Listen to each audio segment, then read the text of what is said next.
It is the golden age of Greece, a unique window of time that gives birth to Western ideals of beauty, science, art, and a radical new form of government: democracy.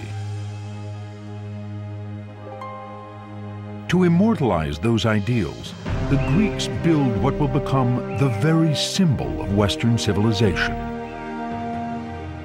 the Parthenon. It was the physical embodiment of their values, their beliefs, of their ideology. It remains for us a powerful statement of what human beings are capable of. But today, solving the secrets of how the ancients designed and engineered the Parthenon has taken on a new urgency. For after 2,500 years of being ravaged by man and nature, the building is in danger of collapse. Hidden behind its columns, a rescue mission is underway. The team must take apart, repair, and reassemble tens of thousands of its pieces. And although the Parthenon appears to be geometrically straight and made from interchangeable parts, subtle curves make each piece unique, varying by fractions of a millimeter. The quality of the engineering work and the precision is unmatched, even from us today. The restoration team has taken over 30 years and spent well over $100 million restoring what the ancient Athenians built in just 8 or 9 years. It is clear today's technology can only take the team so far. To rescue the Parthenon, these modern architects, stonemasons, and archaeologists must unlock the engineering secrets of the ancient Greeks. Up next on Nova, Secrets of the Parthenon.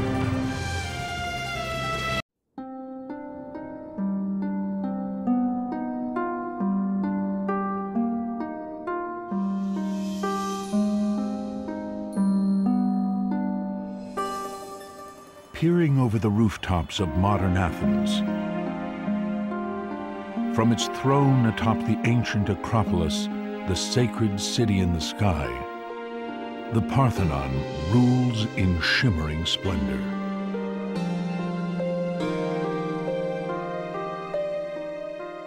Even in its present form, a stark marble ruin, the Parthenon is revered as an icon of Western civilization. Its shapely muscular columns, crowned with majestic capitals, are the very symbol of the classical world. Its height and width define perfect proportions. Its original sculptures have been looted and lusted after for their beauty. And if imitation is the sincerest form of flattery, the Parthenon reigns as the most copied building in the world. From the French Parliament to the US Supreme Court to banks, museums, and countless buildings that aspire to convey wealth, culture, and power. The Parthenon remains an enduring symbol. It was built to glorify Athens, but has taken on a much greater meaning. Despite the destructions of time and man, it still represents the highest level of human creativity. But as magnificent as the Parthenon is today, it is a shadow of its former self.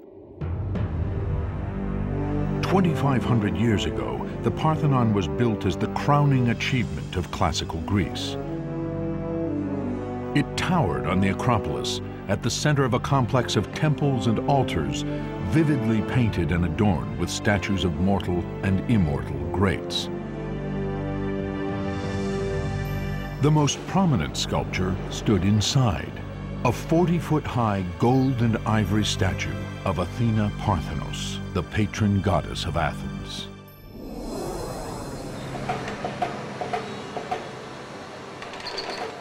But that was then.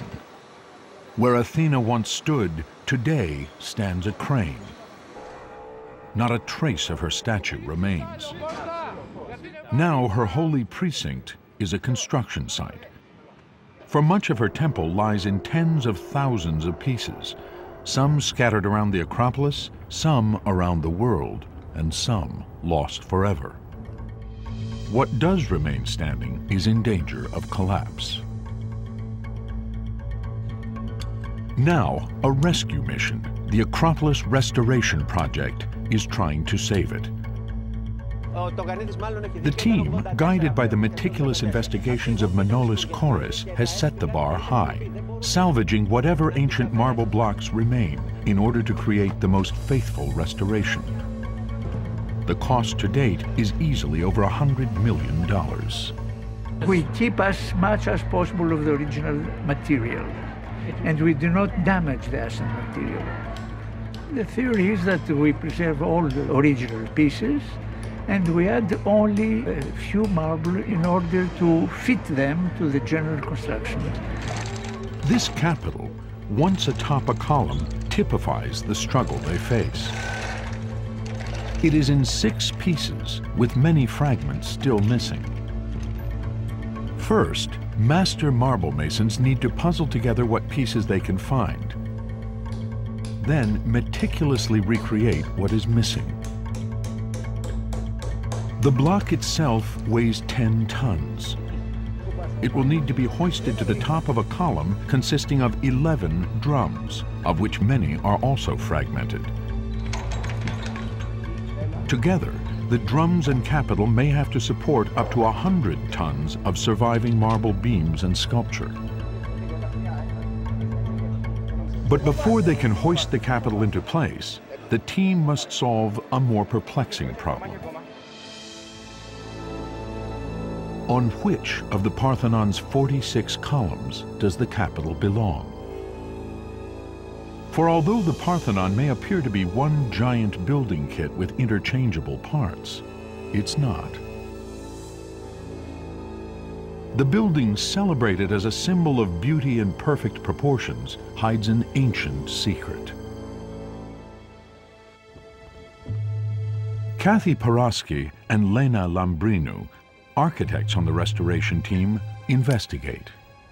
You think that all the blocks are square in this building, but in fact, if you check it with a set square, you can see that we don't have a right angle here. And when Paraski places her book on one end of the stylobate, the Parthenon's foundation, it can't be seen from the other end. This is because there is a curve in the middle of the lines and the stylobate, about 6 3/4 centimeters high. Korres and his team have investigated every angle on the Parthenon. And although the building looks straight, they've discovered there's barely a straight line on it. These curves are no accident. They start with the foundation, or stylobate. Each of the 46 columns has a gently curving profile and leans inward. Even the architraves, marble beams that span the columns, as well as the architectural elements above them, are curved. This means that each of the over 70,000 pieces of the Parthenon is unique and fits in only one place. And the difficulty of fitting the pieces back together is compounded by the Parthenon's history.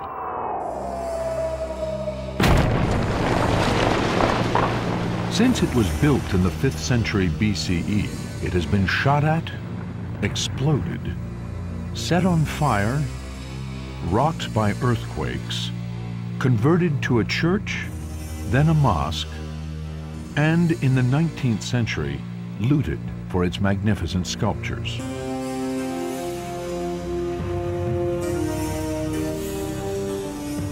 To make matters worse, at the beginning of the 20th century, the Parthenon was subjected to catastrophic restorations.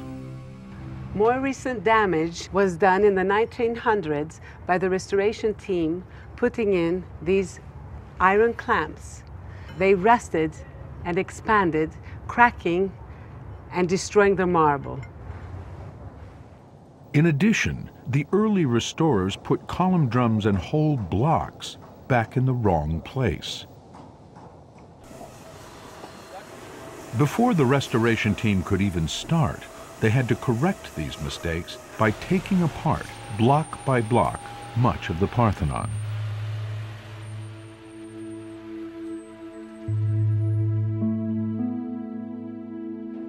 Paraski took on the Herculean task of working out the original positions of 700 scattered blocks from the long inner walls of the temple.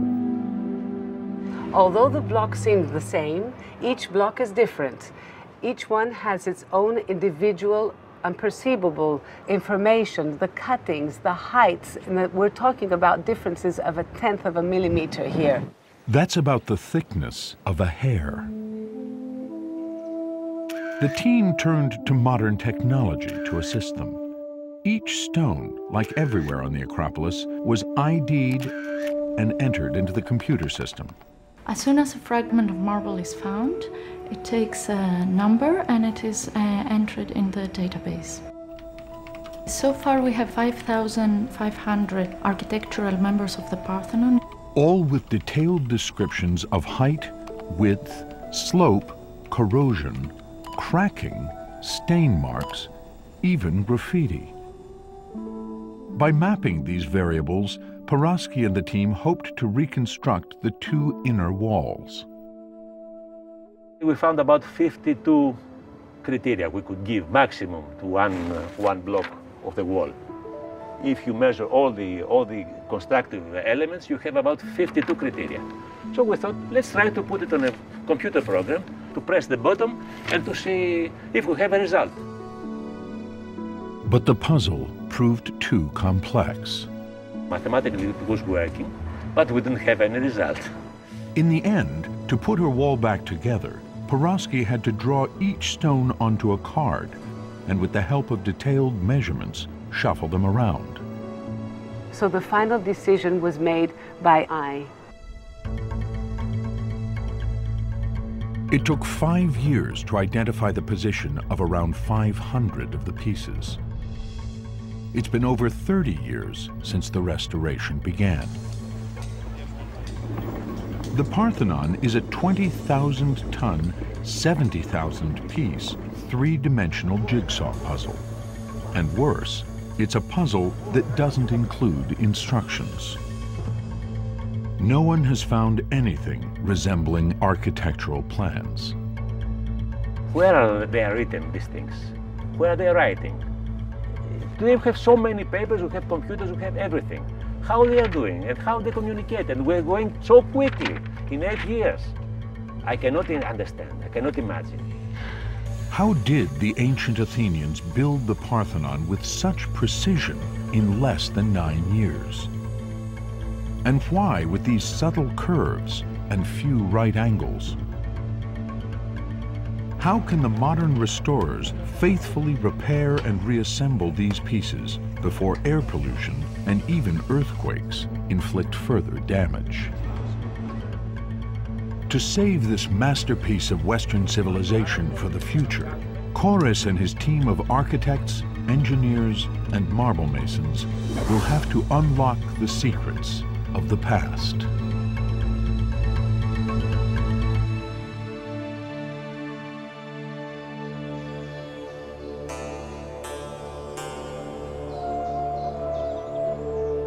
The Parthenon was the greatest monument and the greatest sanctuary in the greatest city of classical Greece. It was the central repository of the Athenians' lofty conception of themselves and the physical marble embodiment of their values, their beliefs, their myths, their ideologies. It was as much a temple to Athens and the Athenians as it is to their patron goddess, Athena Parthenos.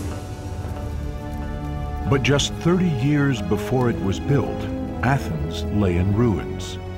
A victim of Emperor Xerxes, leader of Greece's traditional enemy, Persia.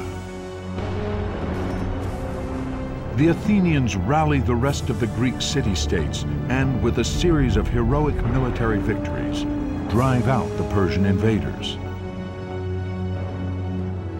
With the foreign threat neutralized and nearly 200 cities across the Aegean paying into a mutual defense fund, Athens grows wealthy. It's now 450 BCE, and a former general emerges as leader, Pericles. He spearheads an ambitious campaign to rebuild Athens and ushers in the golden age of Greece, a unique window of time that establishes Western ideals of beauty, science, art, and a radical new form of government. Demos, meaning people, and kratos, power, people power, or democracy.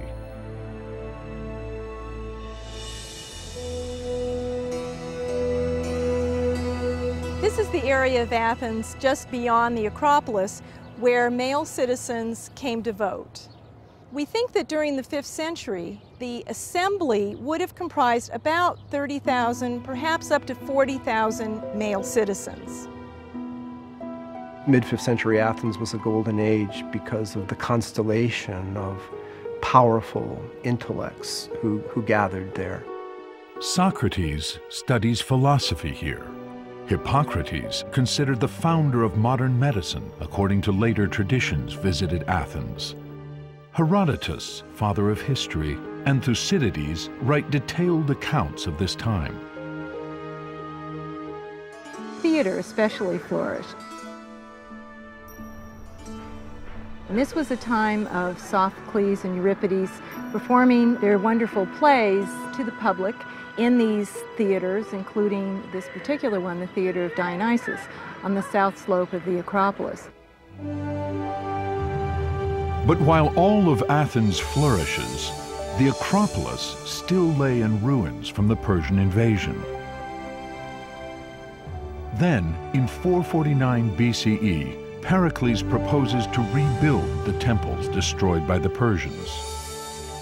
He opens the question to debate.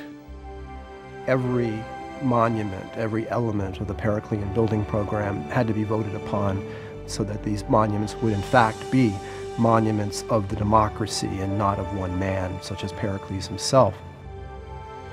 In a powerful statement of their self-confidence, the people of Athens vote to rebuild the Acropolis, and at its center, a building to embody their ideals, the Parthenon.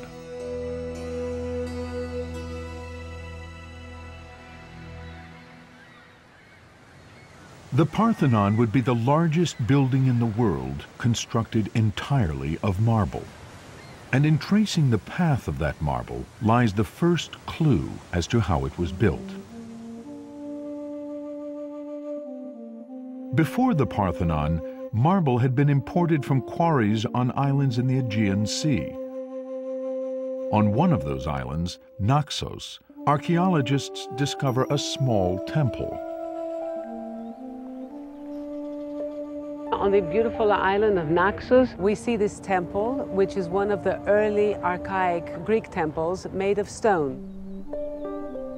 The Temple of Demeter was constructed about 100 years before the Parthenon. It too was built with few right angles or straight lines. We can indicate already the curvature of the base of the temple, also the widening of the lower part of the columns.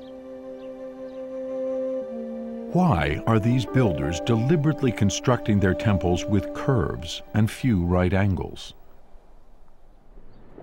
Professor Margaret Livingstone, a Harvard neurobiologist, believes the ancient Greeks might have been aware of optical illusions.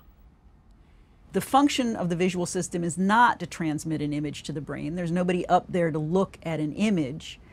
It's to transmit information about the world up to the brain.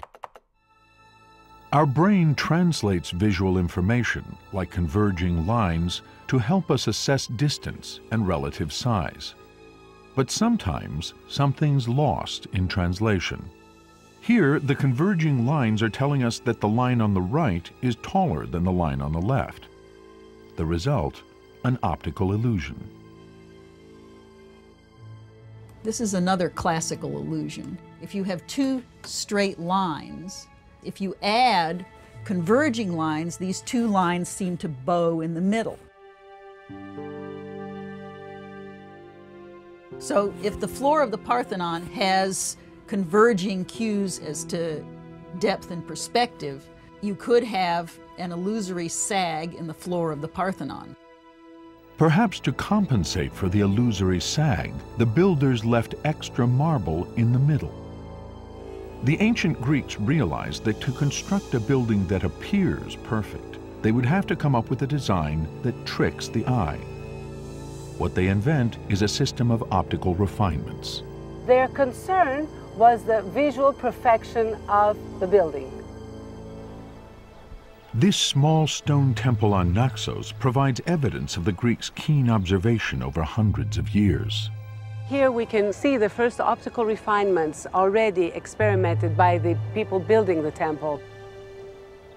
Here lies literally the DNA of the Parthenon.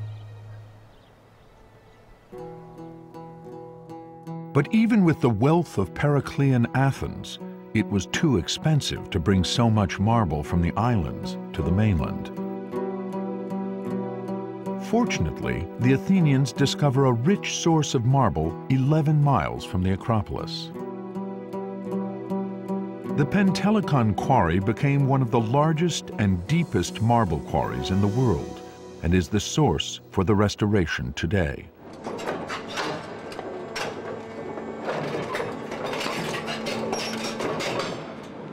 In minutes, diamond-tipped saws cut through the same stone used by the ancients. Nikos Toganidis, the architect in charge of day-to-day operations on the Parthenon restoration, is searching for a flawless 12-ton block. Today we are going to check a marble that George found here in the quarry. It's going to be an architrave. It's the last large member that we need for the restoration of the north side. The restoration team has waited months for just the right block to make the new architrave, the marble support beam above the columns. It costs over $1 million and will have to support up to 20 tons. Let's measure it. Let's see if we have the length of the marble that we need. It seems perfect, except for a hidden vein, which could compromise its structural integrity. If there is the problem, then the sound is quite different.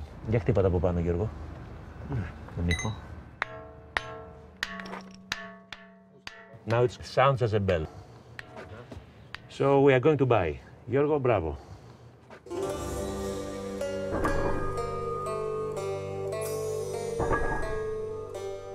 At the time of Pericles, teams of quarrymen extracted an estimated 100,000 tons of marble from Pentelicon.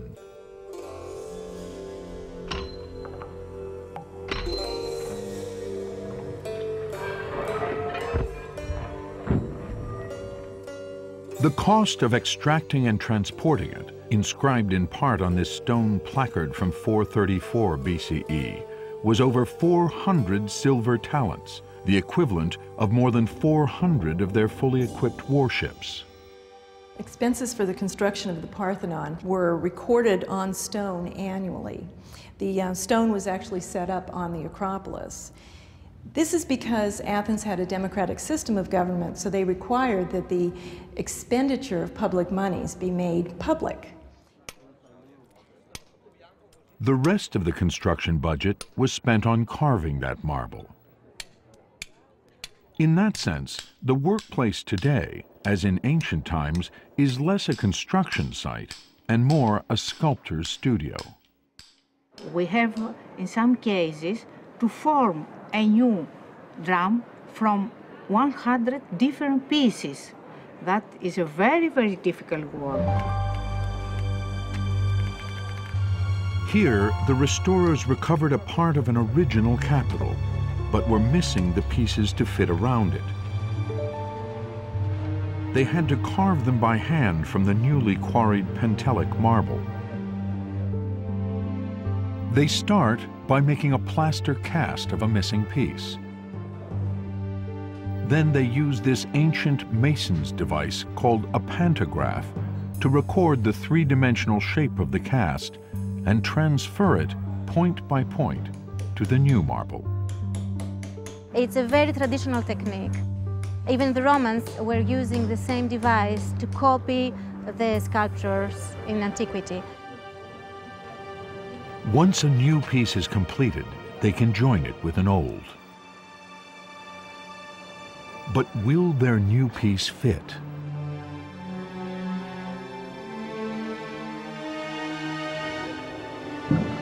It doesn't. It's just millimeters off. The moderns will borrow a technique used by the ancients for fitting together two new blocks. They coat the inside surface with red clay. In the points it doesn't fit, it leaves white marks. Where the clay goes white, they have to carve it a little bit more and test it again until they have no marks when they are closing the two pieces. The operation is repeated dozens of times until the new marble exactly matches the ancient broken surface. But even when they succeed, there's still the challenge of fitting the restored pieces precisely back into place. After months of painstaking work, drum number 14192 doesn't quite make it. As you see here, we have a small ancient fragment. We built around it with the new addition. Now we are going to move it and take it down to the workshop. Just a few millimeters of excess new white marble has to be cut from the base at ever so slight an angle to match the precision of the original blocks. These differences of 1 or 2 millimeters is just a miracle. You can't believe that you have so small differences. And here lies the Parthenon's central mystery. How did the ancients sculpt it with such precision and speed? Ήταν βλέποντας εδώ ένα σπόνδυλο του προνάου, πάνω στον οποίο υπήρχαν αυτές οι γραμμές. Etched into the marble itself, Manolis Chorus finds a clue. Καταλάβετε τι είναι αυτό? Το έχετε δει ποτέ σας? Δεν έχετε δει ποτέ αυτό? Chorus made an extensive study of the relationship between tool marks and the kind of tool and force necessary to produce them. From these marks, he reconstructed a type of chisel lost since antiquity.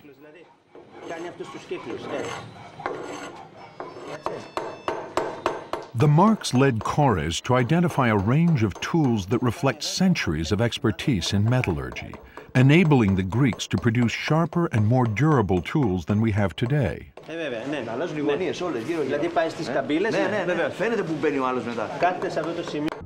And from minute differences in the chisel marks, Chorus can even identify the distinctive workmanship of about 200 different stonemasons.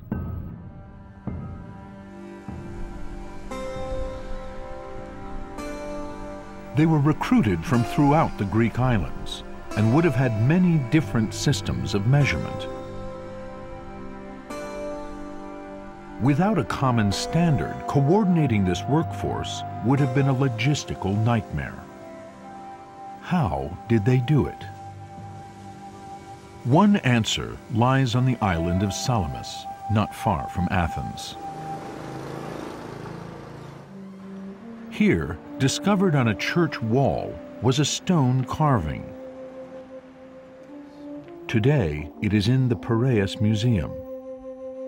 Architect Mark Wilson Jones believes the enigmatic Salamis stone, depicting an arm, hands, and feet, may be a conversion table for the different measuring systems, Doric, Ionic, and Common. This is a tracing I've done that shows the stone, and you can immediately see how the main measures work. We have this foot rule here, that's 327 millimeters, more or less, the Doric foot. And here you have a foot imprint that's roughly 307 millimeter long foot, which we tend to call the common foot. And there are, in fact, other feet. For example, this dimension here is 1 ionic foot. So there's a kind of whole network of different interrelated measurements here. The Salamis stone represents all the competing ancient Greek measurements: the Doric foot, the Ionic foot, and for the first time, the common foot, virtually the same measurement we use today. Wilson-Jones finds evidence of all three measuring systems in the height of the Parthenon. That distance is at one at the same time 45 Doric feet, that's the ruler on the relief. It's also 48 common feet, which is the foot imprint, and it's 50 Ionic feet, all at the same time. And these are quite exact correspondences. So the Salamis stone may have provided a simple way for ancient workers from different places to calibrate their rulers and cross-reference different units of measurement.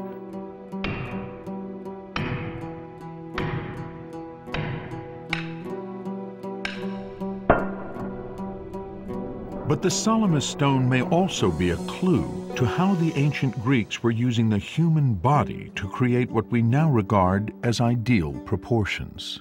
What's extraordinary about this is that at the same time as being a practical device, it's also a kind of model of theory, architectural theory. That a perfect ideal human body designed by nature is a kind of paradigm for how architects should design temples.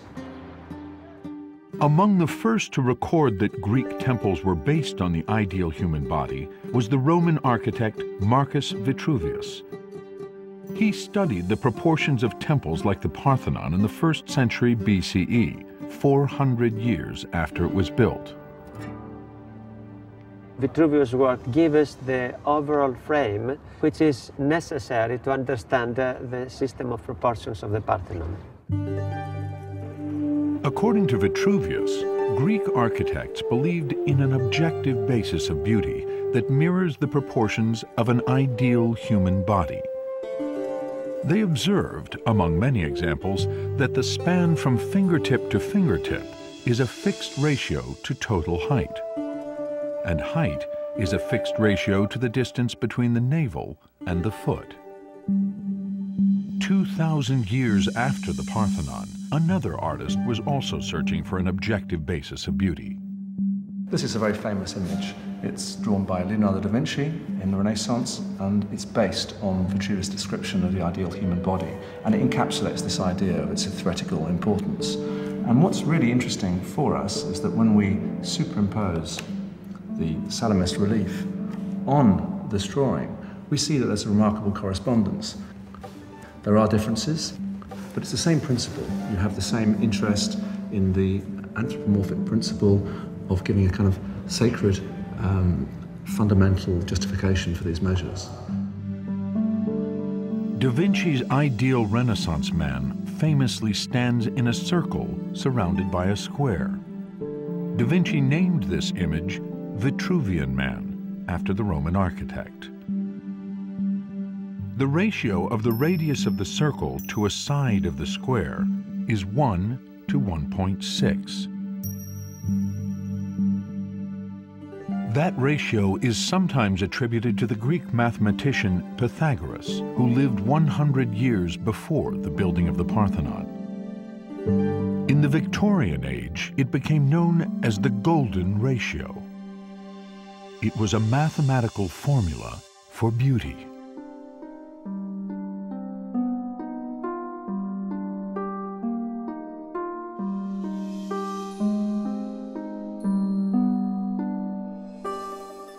For centuries, many scholars believed the golden ratio gave the Parthenon its tremendous power and perfect proportions. Most notably, the ratio of height to width on its facades is a golden ratio.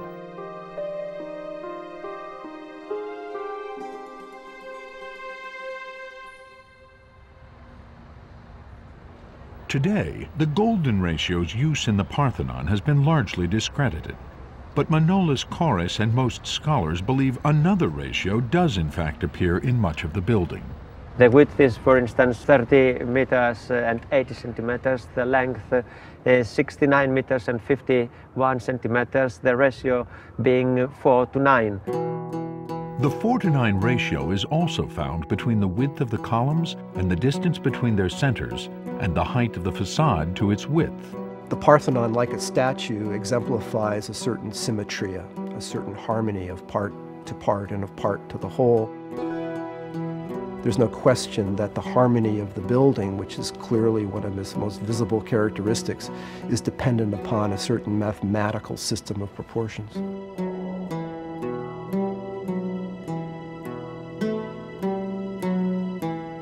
For the Greeks, there was nothing better than a design based on the coming together of measures, of proportions and harmonies and shapes.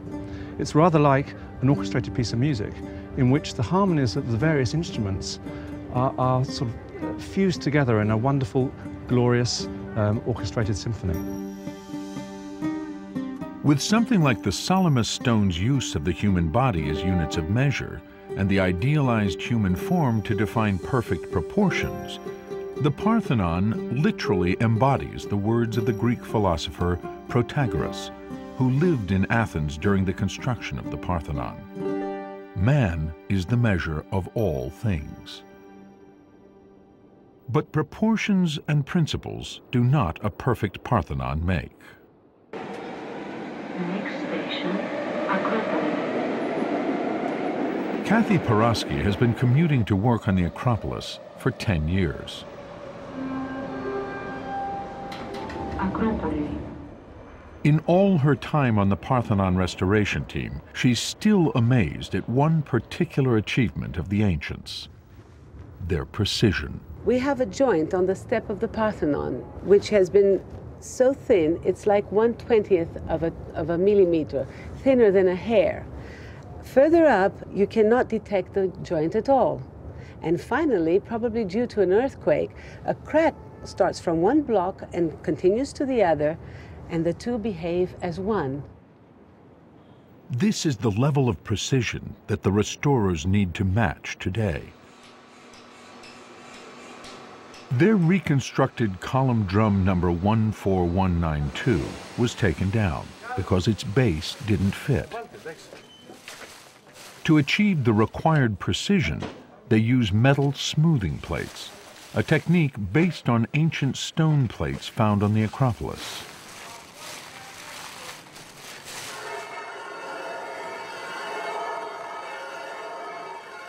It's a very traditional way to level a marble surface. We're putting sand in these holes and they just moving it on the top of the stone. They can make very small differences between the surfaces. Manolis Kouris believes the ancient stone sanding plates could grind to 1/20th of a millimeter. But to stack and precisely align the drums presents an additional challenge. Again, the modern restorers uncover an ancient technique when they separate these two column drums for the first time in 2,500 years. The ancients aligned the drums very simply, but again ingeniously. They had this block of wood that they cut in half. The lower part was inserted at the center of the lower drum, flush and perfectly fitted, and the upper part is centered in the upper drum coming down. So when the upper drum is placed, it centers onto this pin. The surface was perfectly connected, and it was so airtight that when we opened the drum, we found this, and it's 2,500 years old, intact. The cedar is so well preserved that restorers could still smell the wood put there by Pericles stonemasons. Today, the modern restorers use the same method, but with titanium.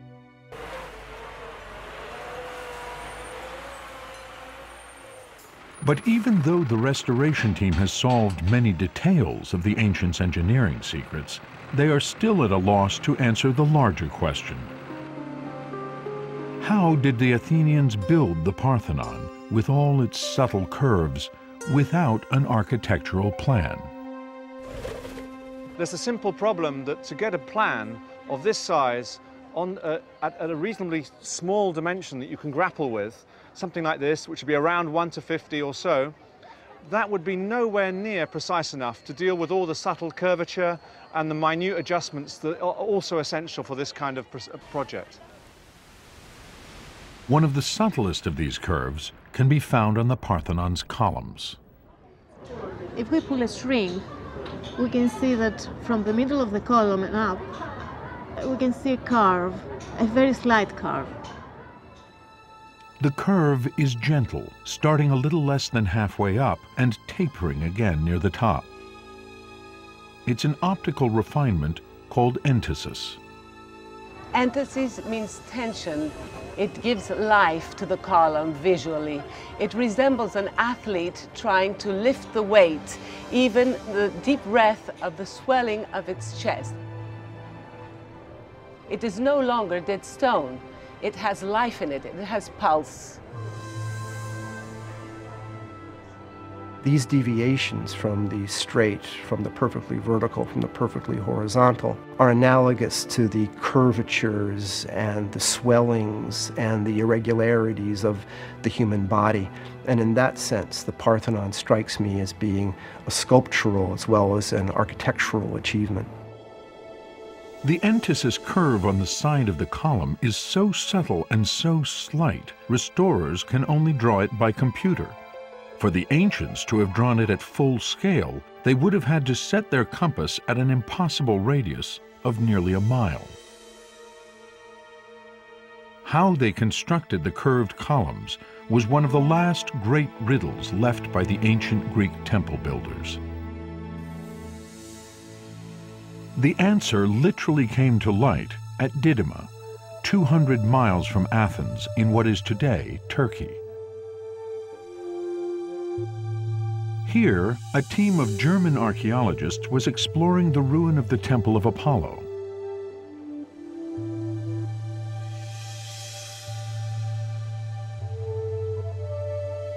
Built at the time of Alexander the Great, 150 years after the Parthenon, it was the biggest Greek temple ever conceived. 120 columns, each one more than twice the height of the Parthenon's.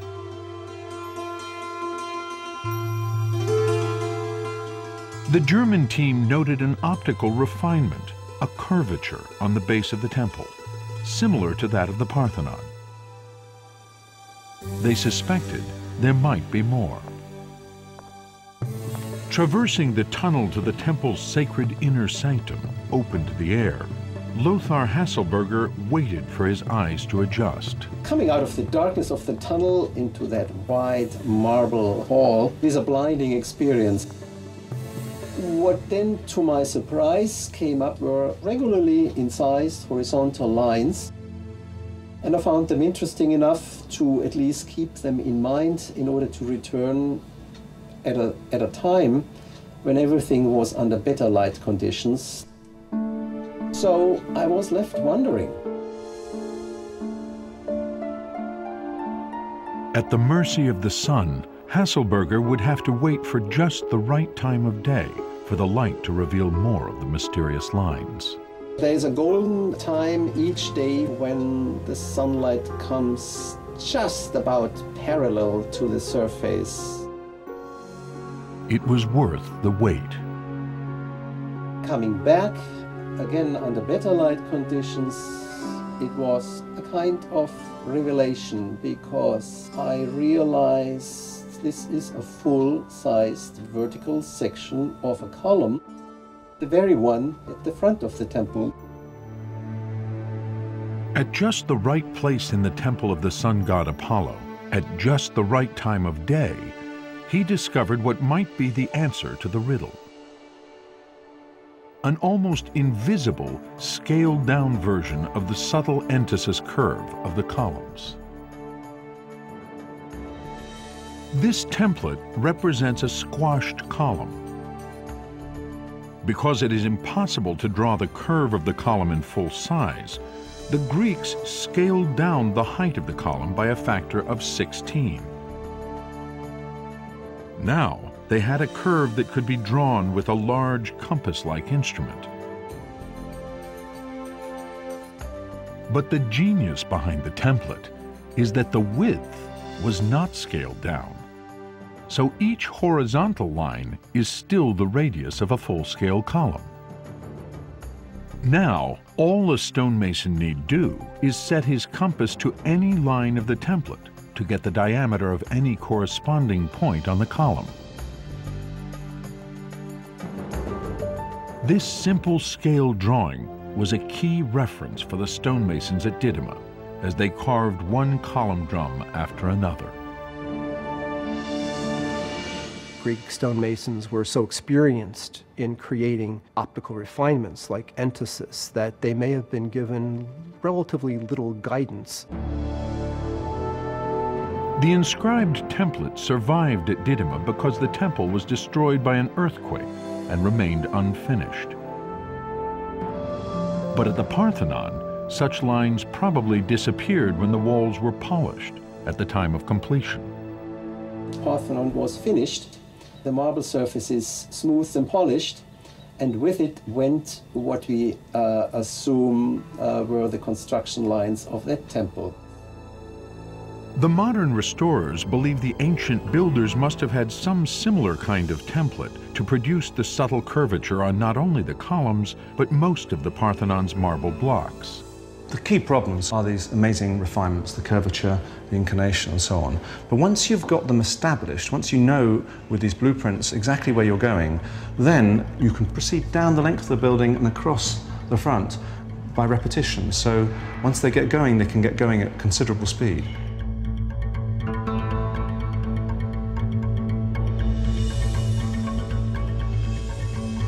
With the discovery of the Didyma plans, the restorers have new insight into the last great secret of how the ancients built the Parthenon.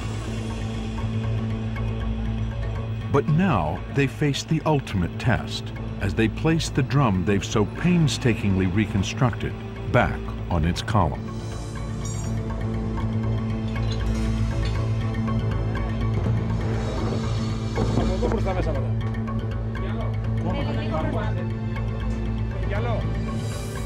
With all its curves and angles, will this new column drum fit?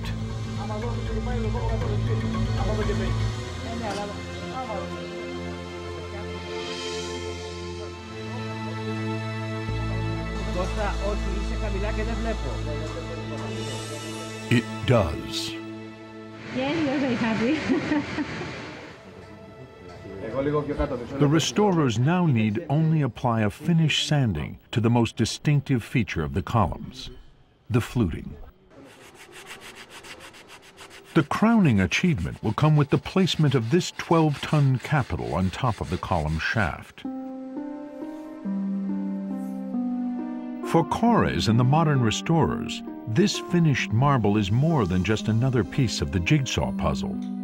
They feel they have successfully entered the minds of the ancient builders and discovered how Pericles and his architects were able to design and engineer the ideals of beauty and perfection into this monumental building.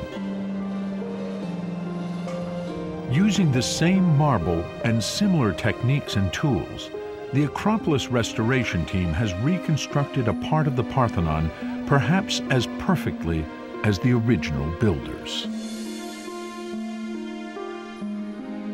In the next 10 years, the work site will be empty and we will be able to admire the perfect proportions of the Parthenon again.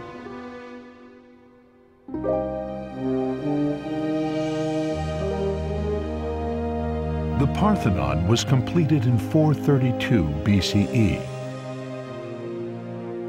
As the ultimate expression of Athenian ideals, the temple is adorned with mythological battles of victory, justice over injustice, civilization defeating barbarity, order prevailing over chaos. And perhaps for the first time on a Greek temple, the Athenians, mere mortals, depict themselves alongside the gods. And so if the human beings, if the Athenians on the Parthenon frieze are elevated near the rank of gods, the gods are represented in a way that makes them human. And the difference between gods and mortals, between Athenians and the Olympians, is not one so much of kind as of degree. This is an extremely humanistic way of representing themselves. But the temple and society that built it would not last. Just 1 year later, Pericles goes to the citizens of Athens for funds to equip an army against the threat of Sparta.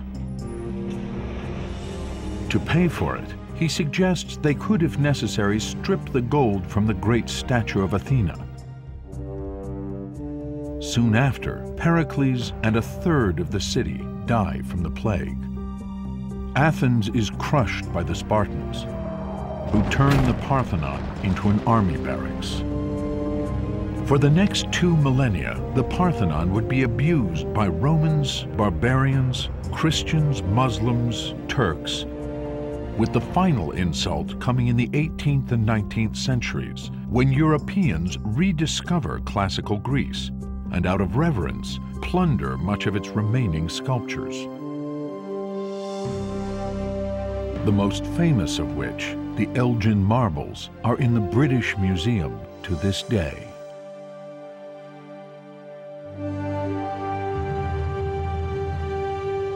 When the Acropolis restoration project began over 30 years ago, Manolis Korres and his colleagues could have chosen to restore the Parthenon to its original state, adorned with sculpture and friezes painted in vivid colors.